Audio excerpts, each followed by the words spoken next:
Welcome back to the Bible Lore Podcast, Episode 26, The Storm Before the Storm, with apologies to Mike Duncan. Last time, we killed Josiah, God's perfect boy. The aftermath of this bizarre event is one I've compared to the death of Assyrian King Ashurbanipal. It's the beginning of a decades-long collapse of their respective governments. But unlike Josiah, Ashurbanipal's death was expected. He was an old man, after all. And so the fact that things started falling apart in Nineveh so quickly after his passing was a testament to just how poorly his administration was run and just how hated the Assyrians had made themselves far and wide. Nobody liked them. And when the Chaldean Babylonians under Nabopolassar came a-knockin', the pent-up anger against Nineveh was unleashed. Josiah's successors, on the other hand, can be slightly forgiven for panicking and failing to see the bigger picture as they tried to dig themselves out of the mess he left them.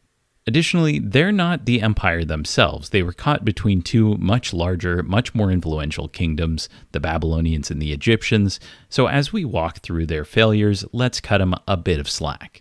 Today, I'll be exploring the rise of Babylon as they clean up the great regional war that had plagued the latter 7th century, and we'll see this new Babylonian dynasty come into conflict with some of the last kings of Jerusalem, a city caught in the crossfire between this new Chaldean dynasty and the resurgent Egyptians who seek desperately to hold on to the Levant. We'll see a variety of perspectives on these events, from the relatively mundane and matter-of-fact way that Babylon sees their conquest of Judah, to the bickering pro-Babylonian and pro-Egyptian factions within Jerusalem itself, who each had their different takes on how to manage the crisis. If you wanted some Bible reading in your Bible podcast, today is a big episode. We'll also begin our journey through Babylonian influence on the Bible, as the stargazers among their educated classes start to popularize a systematic way of viewing the cosmos and, by looking at various positions of celestial bodies, divining the future. That's right, this is partially an astrology episode. This show is entirely listener-supported, so if you like the work I do and would like to see it continue, consider joining as a member at patreon.com/BibleLorePodcast. Thanks to all who are already subscribers. This week's main sources are Christian Frevel's History of Ancient Israel and the Oxford History of the Ancient Near East, Volume 5. As always, these and all other sources will be listed in the bibliography portion of the episode description. Lacking a satisfying ending to his Josiah-centric story, the author of Kings gives his terse account about how the great king was killed at Megiddo and brought back to Jerusalem, dead. But that doesn't fit very well into the story. And so just before the account of his death, someone, probably the Deuteronomistic editor, has inserted an out-of-place sentence explaining why Josiah's piety did not save the Judahites, quote from 2 Kings 23. Yet Yahweh did not turn back from his great smoldering wrath, his wrath that had kindled against Judah, for all the vexations with which Manasseh had vexed him. And Yahweh said, Judah too will I remove from my presence, as I removed Israel. And I will spurn this city Jerusalem that I chose, and the house of which I said, let my name be there. And that's what we're dealing with now, a destruction that, according to Kings, was inevitable because of Manasseh, and something that happens despite Josiah, and in no part because of him, no siree. Unfortunately, that's not really how this worked out.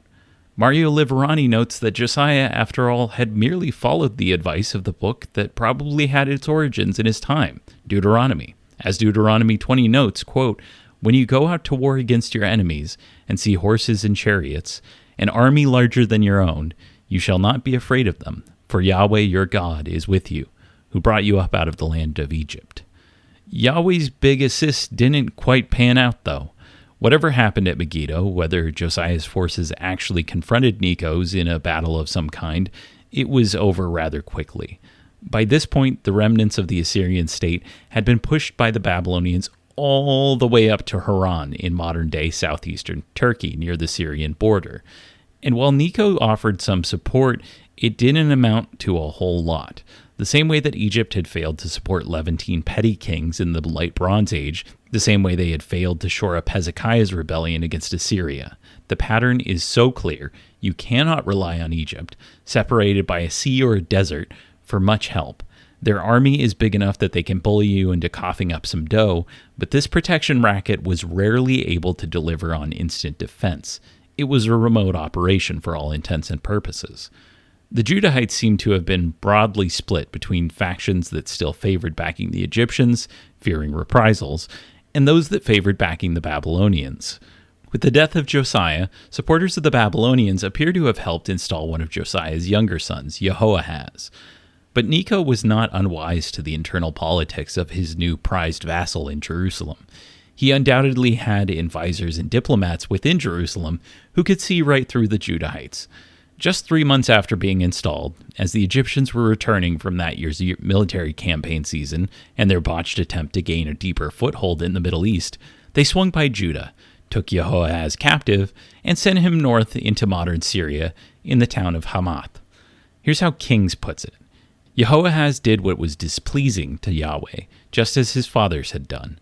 Pharaoh Necho imprisoned him in Riblah in the region of Hamath to keep him from reigning in Jerusalem. And he imposed on the land an indemnity of 100 talents of silver and a talent of gold. Then Pharaoh Necho appointed Eliakim, son of Josiah, king in place of his father Josiah, changing his name to Jehoiakim. We don't know what happened to Jehoahaz after this point, something distressing to the prophet Jeremiah, who calls Jehoahaz Shalom, quote from chapter 22 of his book. Do not weep for the dead, and do not lament for him. Weep rather for him who is leaving, for he shall never come back to see the land of his birth. For thus said Yahweh concerning Shalom, son of King Josiah of Judah, who succeeded his father Josiah as king, but who has gone forth from this place. He shall never come back. He shall die in the place to which he was exiled, and he shall not see this land again. Being denied the right to be buried with his fathers, the Davidic kings, this meant that Jehoahaz, like Sargon II before him, has suffered a fate worse than death, complete disappearance and distance from his ancestors in Sheol, the netherworld, something Jeremiah considers worth mourning, even more than the death of the beloved King Josiah. In his place, Necho installed another of Josiah's sons, Eliakim, whom he assumed would be more amenable to Egyptian interests. But to emphasize that it was Egyptian authority, not full Judahite autonomy, that allowed the Jerusalem dynasty to remain in place, the king's author states that Necho was the one to bestow the king's royal name upon him. Unlike Shalom, who either picked or was given the name Jehoahaz when he gained the throne, the pharaoh asserted some dominance over Judah's politics, a not-so-subtle reminder of who really called the shots, paired with a massive tribute demand that hammered the point home. You can have your little kingdom and your gods and your way of doing things, but if you keep screwing with what I, the great and kind Necho, am trying to do here, it's going to get ugly. And that understanding seems to have worked for a time. The better part of a decade, in fact. But the political borders of the Middle East had not completely settled. Up north, Babylon had defeated the last remnants of the Assyrian state, and yet Egypt still had a foothold in the Levant, something that the Babylonians could not abide. The eastern Mediterranean was the gateway to Europe and North Africa. It would be absurd to let these pesky pharaohs have it. The battle between Egypt and Babylon that immediately followed Josiah's death again didn't settle the matter, but the Babylonian king Nabopolassar was getting a bit on in years and probably wasn't in great health. This would be one of his last trips to the west as a commander. Assyria was gone, Egypt was struggling to maintain their dominance over the important land bridge that ran through Judah, but the founding king, the Chaldean administrator who'd risen to heights unfathomable, was not able to lead his armies. In his place as commander during military campaigning season, he sent his son, Nabuchodonosor, meaning Nabu, protect my progeny, but you probably know him better as Nebuchadnezzar II. The god Nabu was one of the sons of Marduk, the Babylonian high god, and he'd become absurdly popular among both the Assyrians and the Chaldeans since the dawn of the Iron Age. Temples and shrines dedicated to this god of writing were incredibly common sights throughout Mesopotamia, fitting for an era of literary invention and development, and especially fitting for the royal ideology of the Babylonians, who were not nearly as brutal as their Assyrian predecessors. I won't say they were the woke empire or something like that, but they were a bit less extractive and less militarily focused than Assyria. These were no doubt fearsome raiders, often led by nomadic Amorites, similar to those of the now ancient Hammurabi's time. As we'll see, they were not exactly merciful to those who rebelled. But their imperialism was less focused on military prowess. Gone are the days of every king and every member of his family being measured by how many cities they'd conquered and how many battles they'd fought as the Assyrians had done. Contrasted against this, the Babylonian royal inscriptions instead focused on how pious and wise their kings were. They bragged about the temples Nabopolassar and his successors commissioned for Marduk and Nabu and Sin, the god of the moon, not on how many peoples they had humiliated through conquest like all of our Assyrian kings had done. It's there, but it takes a back seat. An inscription from Nabopolassar's reign serves as a good example of this change.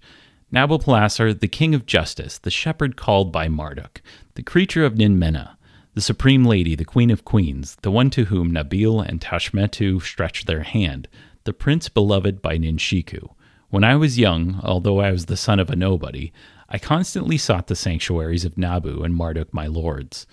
My mind was preoccupied with the establishment of their prescriptions and the complete performance of their rituals. My attention was directed at just and equity. This inscription from the founding king of the Babylonian Empire does not include descriptions of taking hands and slaughtering thousands. It just wasn't as important in their royal propaganda, and it forms an interesting contrast between Assyria and their Babylonian successors. Even Assyria's nerdiest king, Ashurbanipal, was focused overwhelmingly on emphasizing his martial prowess, both as a leader of militaries and as a guy who fought lions. The biblical kings, intriguingly, seem modeled far more on Babylonian conceptions of what makes a righteous king, piety to his God, even as the stories of Joshua and David show an affinity for brutal conquest, slaughter, and genocide that would make Tiglath-Pileser III blush. The Babylonians shifted their focus a fair bit toward valuing education and piety to their gods, and so Nabu, the god of writing, will be featured in the names of a handful of famous Babylonian kings like Nabopolassar, Nebuchadnezzar, and Nabonidus. Gone are the days of every name containing Ashur. No more Ashur-Hadon and Ashurbanipal and Ashur-uballit. It's Nabu's world now. The Babylonians will not be with us for the long haul, despite the heavy shadow they cast over the biblical texts. Their successor empire will not even last a full century before, well, we'll get to that in due time. But despite their brief moment in the sun, it would be a mistake to assume that the only lasting impact of this empire will be political or even just on the Bible. For one of the biggest examples, take the zodiac. In the Assyrian years, the liver was king. Ashurbanipal himself claimed to be an expert in animal liver divination, extispicy, or haruspicy, as good as the real experts who read entrails for a living. In the Babylonian kingdom, on the other hand, astrology and astronomy became king.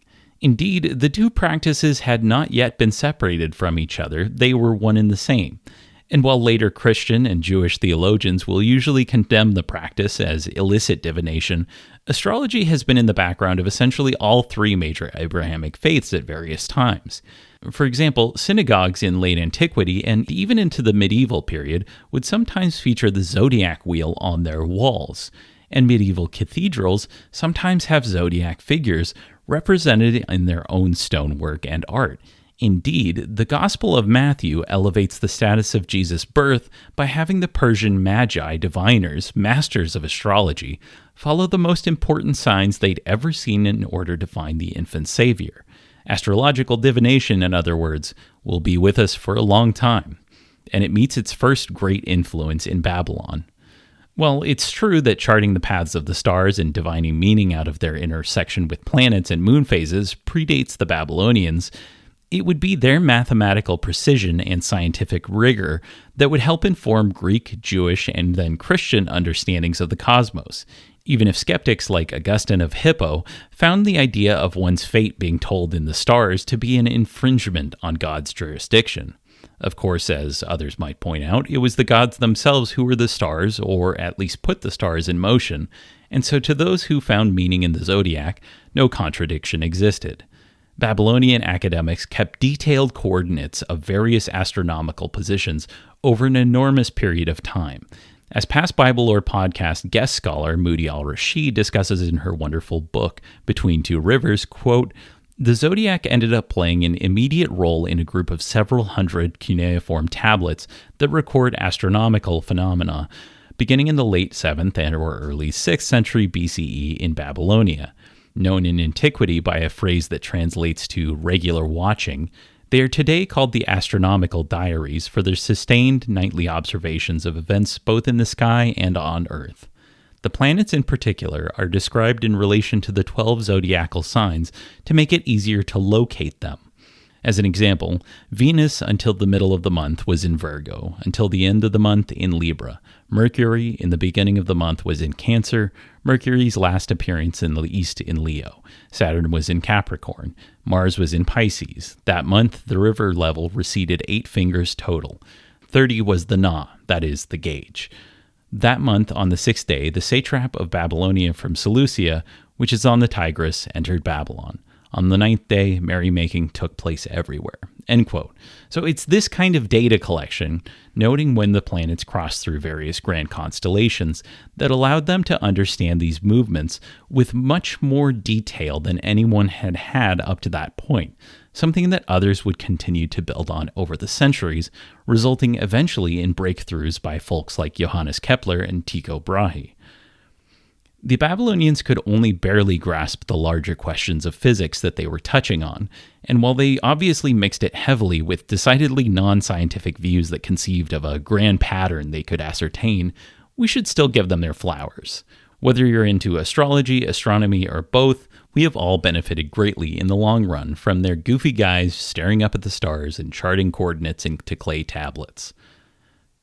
But that's mostly not how they will be remembered by the Judahites, understandably so. Behind some of this nice cultural propaganda lay much of the same imperial machinery that Nabopolassar had wrenched from Assyria's grip. You've got elites back in Babylon who need their wine and olive oil, after all. Babylonia is not some utopian commune. The scribes writing about those stars definitely still got fat on somebody else's hard work in a field somewhere. So let's talk Babylon's political history.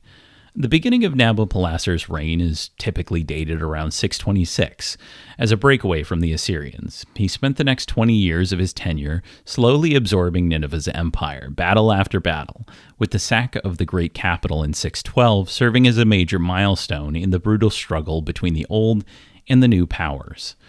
With that crowning achievement of destroying Nineveh, the aging king had only a few good years left in him.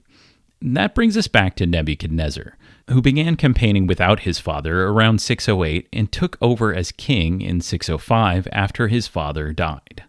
Nabopolassar, the Assyrian administrator who went rogue and toppled an empire, had ruled for just over 20 years. Because his people did not leave much detail about their king's military achievements, we can only speculate about his motivations and what he hoped to achieve in his world-shifting conquest of the world's first empire. We don't even have his biased account, really.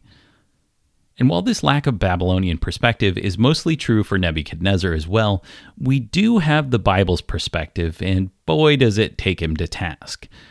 Nebuchadnezzar will rule for a staggering 43 years. He'll destroy Jerusalem and then reign for another quarter century.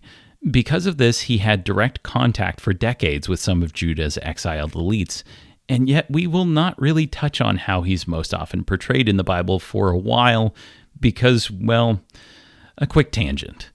The book of Daniel is where most folks first encounter Nebuchadnezzar in any kind of detail.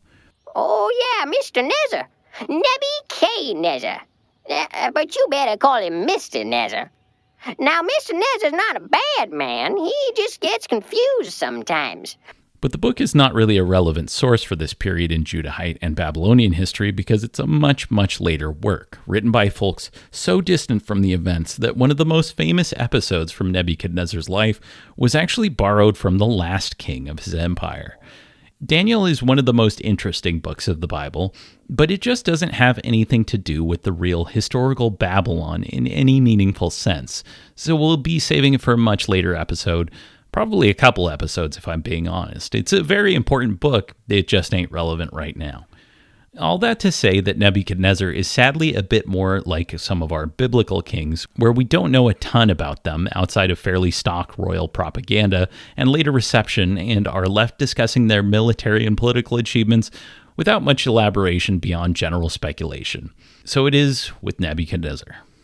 Nebuchadnezzar had hoped to finally crush the Egyptian forces propping up the last gasps of Assyrian memory, but he was forced to turn around in 605 when news of his father's death reached the Western campaign. He returned home and was crowned the new king of this fledgling empire. Their raiding bands secured vassalage and a whole lot of tribute in the former western provinces of Assyria, but they made no attempts at installing direct Babylonian governance, preferring instead to operate through forced taxation or, if they met resistance, further plundering and besiegement. A military beatdown from the new kid on the block was an important lesson that Assyria might be gone, but that did not mean there was no master whose palms needed greasing. The Babylonians really needed these western regional kingdoms to fear them and ally with them instead of Egypt, and they would employ any tool necessary to secure the region against Necho. This was similar to the situation Judah found itself in. It's true that the Egyptians had been typically unsuccessful in their campaigns over the decade, despite a few significant losses for Nebuchadnezzar's army, including a likely defeat in 601, though in the style of the time. The Babylonian Chronicle is a bit dodgy about the details, describing it this way. In the month of Kislevu, he took the lead of his army and marched to Egypt. The king of Egypt heard it and mustered his army. In open battle, they smote the breast of each other and inflicted great havoc on each other. The king of Akkad, that is Nebuchadnezzar, turned back with his troops and returned to Babylon. End quote.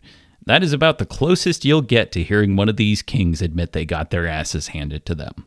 Egypt was wealthy, and they were sheltered by the Mediterranean and the Sinai from Middle Eastern attacks on their homeland. They put Judah and the rest of the Eastern Mediterranean in a really tight spot when it came to managing the question of which hegemon they should acquiesce to. That same year, or perhaps a year or two earlier, Babylonian forces finally made it south to Jerusalem, and according to the Book of Kings, Jehoiakim became a Babylonian vassal. Unfortunately for everyone involved except for Egypt, Egypt wasn't fully gone. And so it's entirely possible and even likely that when the Babylonians retreated at the end of the campaign season, Egypt showed up and demanded taxation and tribute as well. That's right, the empires are double dipping from Jerusalem. If you're thinking, gee, that doesn't seem terribly sustainable, you're correct. And that's a difficult situation to manage. According to 2 Kings 24, Jehoiakim made a blunder. In 600, Babylon stayed home from the campaign season and nursed their wounds from the previous year's defeat, building up their arsenals. Jehoiakim's administration saw this as a sign of weakness, and feeling pressure from Egypt, the king refused to pay tribute to Babylon when they came knocking. The author of Jeremiah is incensed by this betrayal. His book continues to bemoan Jehoiakim's actions and claims that the king had even attempted to suppress the pro-Babylonian faction and its vocal prophetic proponents. Quote from Jeremiah 26. There was also a man prophesying in the name of Yahweh, Uriah, son of Shemaiah, from Kiriath Jearim, who prophesied against this city and this land the same things as Jeremiah. King Jehoiakim and all his warriors and all the officials heard about his address, and the king wanted to put him to death. Uriah heard of this and fled in fear, and came to Egypt. But Jehoiakim sent men to Egypt, Elnathan, son of Achbor, and men with him to Egypt. They took Uriah out of Egypt and brought him to King Jehoiakim, who had him put to the sword, and his body thrown into the burial place of the common people. However, Ahikam, son of Shaphan, protected Jeremiah so that he was not handed over to the people for execution.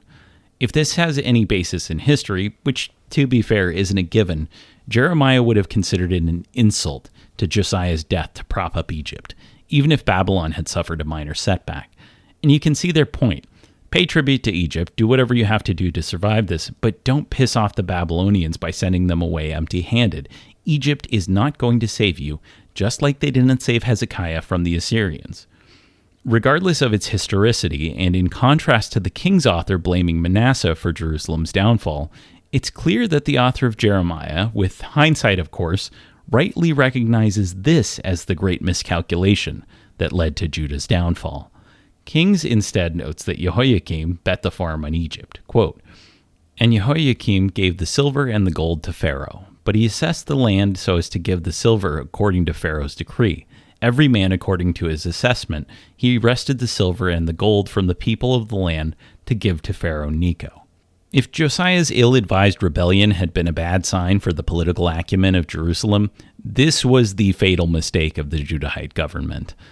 Babylon returned in 599 and pushed Egypt back, and over the next few years they continued tearing through Syria, Lebanon, and Samaria toward Jerusalem.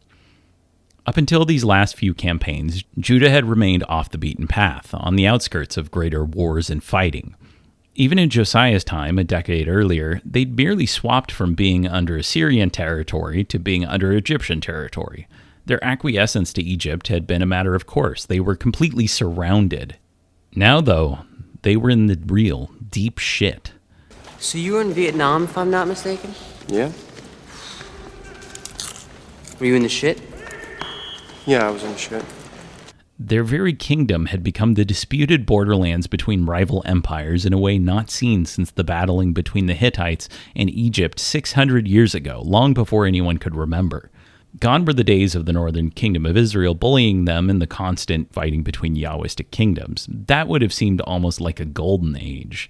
Sure, the Assyrians had knocked over Samaria, and yes, Hezekiah made a pretty big goof by rebelling, but besides the infinitesimal blip of Josiah's rebellion, it had existed in relative peace for nearly a century under the Pax Assyria, something briefly broken by the switch over to Egyptian hegemony, but that was now reaching a fever pitch as they were suddenly in the crosshairs of the two great warring powers. If you're a petty kingdom, it is usually not ideal to be the center of attention, especially not in a tug of war between such overwhelming militaries.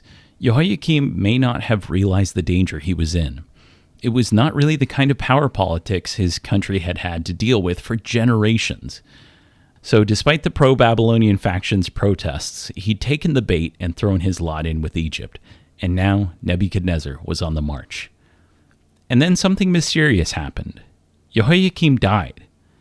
He'd reigned through this tense time for 10 years. Nobody can fault him too much for the position he found himself in, but it is ironic that Herod the Great, ruling a similar land over 500 years later, managed to thread the needle in an eerily similar situation during the Roman Civil War, where he backed the wrong horse and through sheer charm and scheming survived anyway. But let's not get ahead of ourselves. Jehoiakim only dodged the bullet by, well, passing into Sheol, but it's unclear how he died. Various theories have been proposed. Was there a pro-Babylonian faction that assassinated him? The author of Jeremiah, who castigates Jehoiakim for not caring for the poor and accuses him of having anti-Egyptian critics silenced, pens a brutal eulogy for the departed king, which contains a prophecy the author of Kings didn't seem to be aware of. Quote from Jeremiah 22.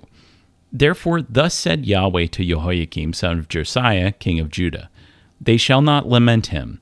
Woe, my brother, woe, sister, they shall not lament him. Woe, master, woe, his majesty. In a donkey's burial he shall be buried, dragged and flung beyond Jerusalem's gates. And that's led to some speculation that he was killed by the pro-Babylonian camp and dragged outside of the city, left in a ditch to rot. On the other hand, the Book of Kings seems to imply he simply died of natural causes with its terse notice, quote, Jehoiakim slept with his fathers, and his son Jehoiachin succeeded him as king. So that's another possibility. The death notice is placed after Nebuchadnezzar is said to have marched on Jerusalem, and yet no mention is made of him being deposed or killed or deported at all. All we can do is speculate. The author of Chronicles, writing centuries later, either invents or inherits a tradition where Jehoiakim was taken to Babylon. Quote, Jehoiakim was 25 years old when he began to reign. He reigned 11 years in Jerusalem. He did what was evil in the sight of Yahweh his God. Against him King Nebuchadnezzar of Babylon came up and bound him with fetters to take him to Babylon.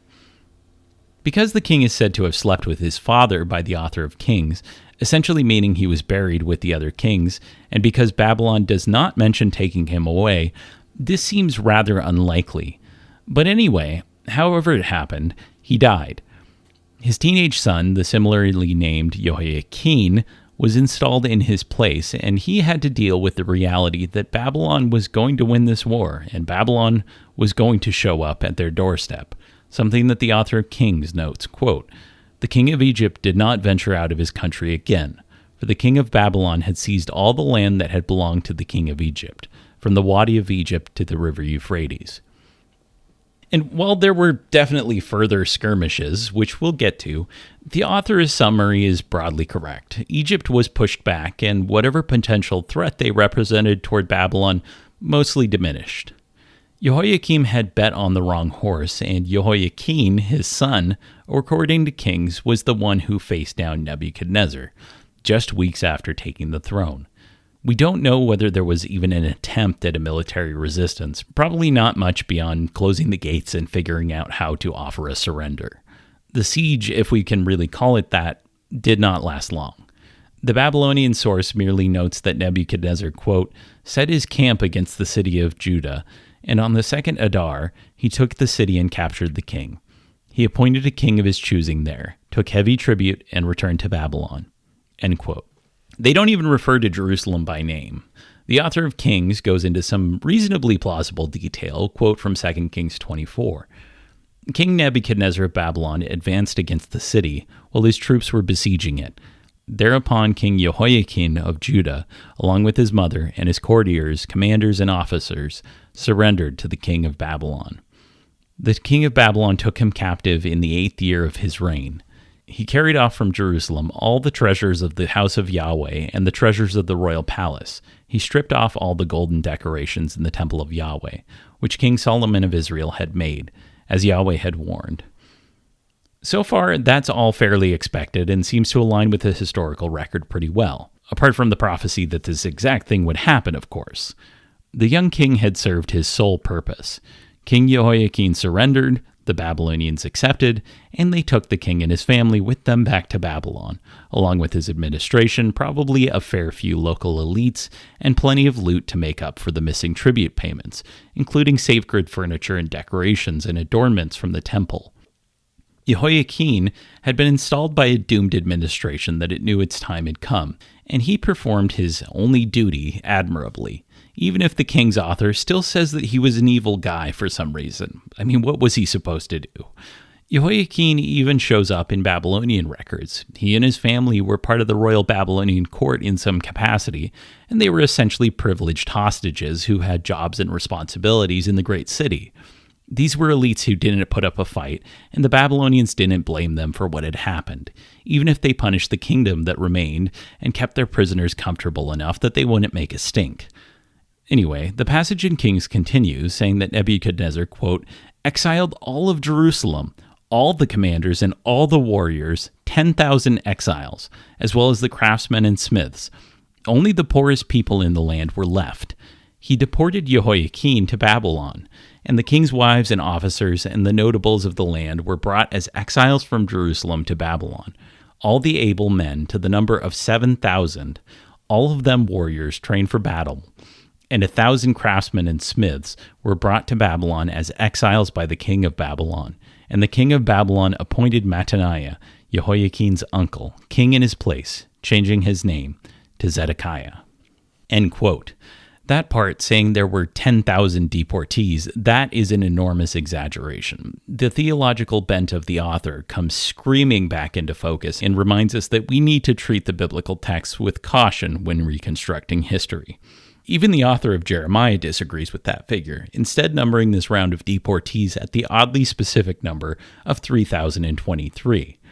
The problem that we will be running into repeatedly is that some of the most influential authors, redactors, and editors of many of these texts had a specific motive to portray everyone who remained in Judah as nasty foreigners or otherwise heretical and evil people.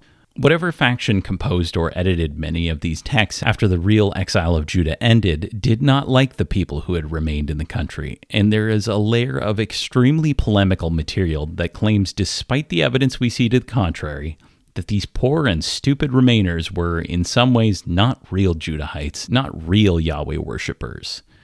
But even the idea that all of the elites were exiled at this point is a bit silly. As the history of Judah continues on for another 10 years, are we really to believe that every single skilled person was taken from the city and they still managed to put together a rebellion that necessitated a real siege? It seems unlikely. The deportation, in other words, was likely limited to the king and some influential figures. Perhaps it was hundreds or even thousands of people, as Jeremiah recounts, but even that might be granting a little too much to the narrative we find here. Regardless, it was still an embarrassing and devastating event.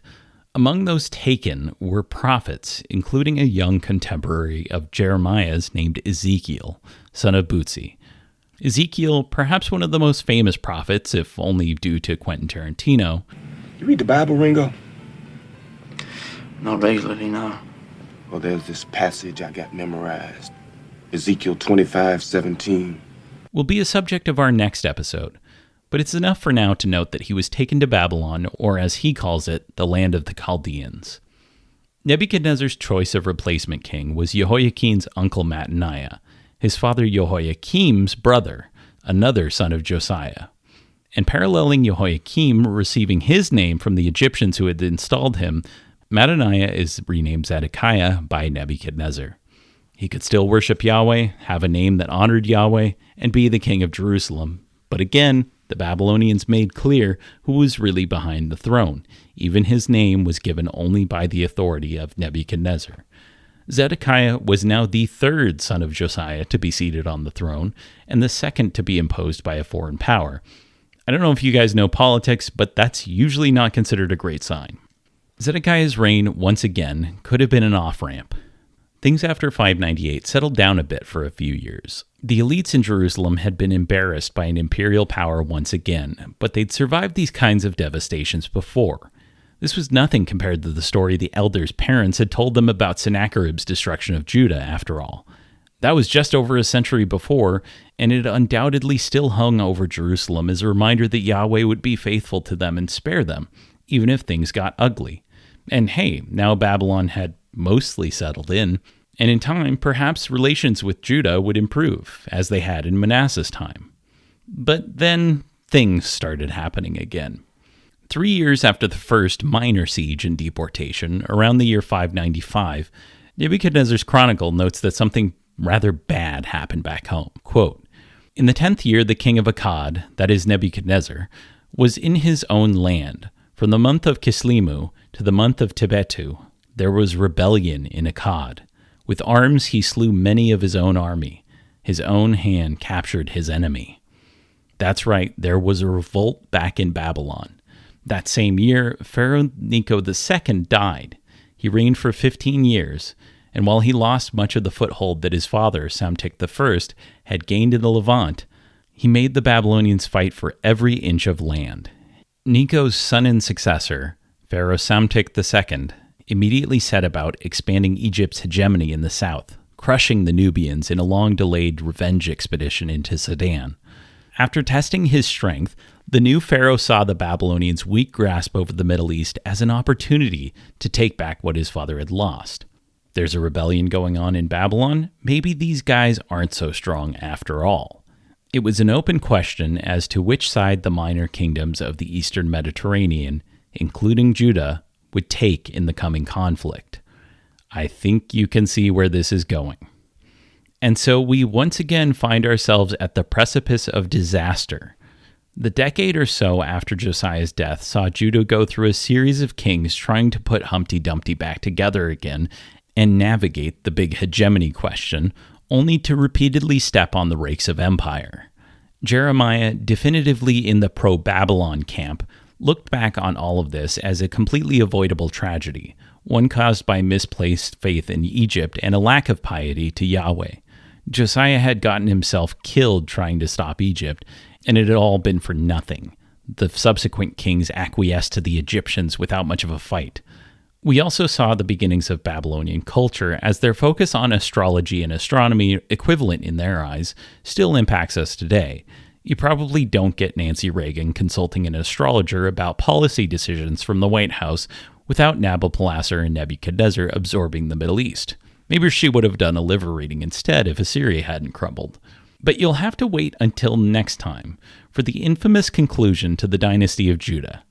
We'll see how different writers like Jeremiah and Ezekiel interpret the devastation and calamity, how positively and negatively they see those who remained and those who were deported, and so much more as we close out this first chapter in the Bible's history. Make sure to subscribe at patreon.com/BibleLorePodcast to support the show, and I will see you next time on the Bible Lore Podcast.